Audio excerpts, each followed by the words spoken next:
जय शिवराय शेतकरी मित्रांनो आपण व्हिडिओमध्ये नेहमी सांगत असतो शेतीला शेतीपूरक जोडधंदा म्हणून कुठला तरी आपण व्यवसाय चालू करा. नवतरुण आहे त्यांना माझा एकच संदेश असतो की तुम्ही रिकामा बसण्यापेक्षा आपल्या हाताला काहीतरी काम असू द्या, जेणेकरून तुमचा उदरनिर्वाहाचा काहीतरी एक मार्ग निघेल.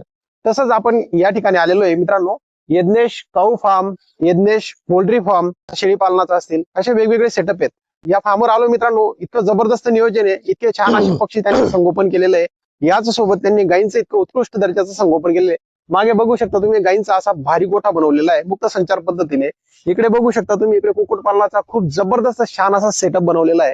हा सगळा सेटअप करण्यामागचा त्यांचा हेतू कसा होता आणि ही संकल्पना त्यांना नेमकी सुचली कशी, पण भाऊंना विचारू की त्यांनी या सगळ्या नियोजनामागे त्यांचा हा कसा संघर्ष राहिला, कसा प्रवास राहिला. भाऊ नमस्कार. नमस्कार.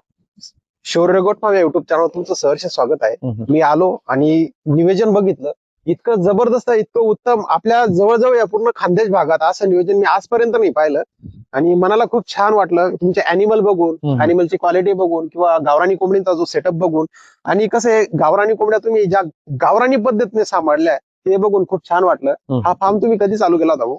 हा 2011 मध्ये. 2011 मध्ये. आणि म्हणजे अशी कल्पना कशी सुचली तुम्हाला? जसं आता शेती पण आहे, शेतीशी निगडीत तुमचा कुक्कुटपालन झाला, मागे शेळ्या पण होत्या, नंतर आता हा गाई पालनाचा, म्हणजे असं एकंदरीत अशी मिश्र शेती म्हणजे इंटिग्रेटेड फार्मिंग करावी असं कसं सुचलं तुम्हाला? मी नाशिकला होतो जॉबला. बरं. जॉबवरून घरी आलेलो होतो सुट्टीवर. ओके. आणि अचानक माझा ऍक्सिडेंट झाला. ओके. ऍक्सिडेंट झाल्यामुळे मी 6 महिने बेडवर होतो. बरं. मग त्यावेळेस वडिलांकडे 2 गायी होत्या. हो. मग मी विचार केला की आता नाशिकला जाण्यात काही उपयोग नाही आपला. बरोबर. मग या 2 गायींच्या मी गायी वाढवत गेलो. हो. आणि माझ्या पायाला अंडी लागत होते माझ्यासाठी. म्हणजे मग घरच्यांनी 2 कोंबड्या घेतलेल्या होत्या. मग मी विचार केला की हे 2 कोंबड्यांवर जर अंडे विकले पण जात आहे आणि घराला पण भेटत आहे, तर मग आपण कोंबडी पण वाढवू. बरोबर. मग त्यामुळे मी गायींसोबत कोंबडी वाढवली. ओके. आणि जसं जसं मी तो व्यवसाय वाढवत गेलो तसं तसं मला बेनिफिट भेटत गेला.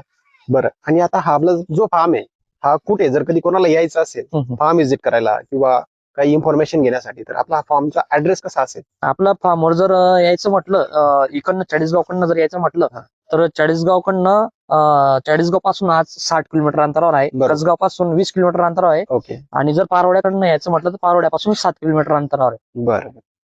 बरं. आता हे आपल्याकडे गावरानी कोंबड्या आहे जनरल. हो. आणि आपल्या गायीची पण कोणती व्हरायटी गायची? जर्सी आणि एचएफ मिक्स. आणि आता ही जी गावरानी कोंबडी आपल्याकडे आता सध्या किती आहे? आता माझ्याकडे अंड देणारी कोंबडी आहे 300. ओके. आणि छोटे मोठे कोंबडे वगैरे नर वगैरे जर पकडले तर टोटल 1500 पर्यंत. ओके. प्युअर गावरानी. कुठलीच बेसण नाही. अच्छा.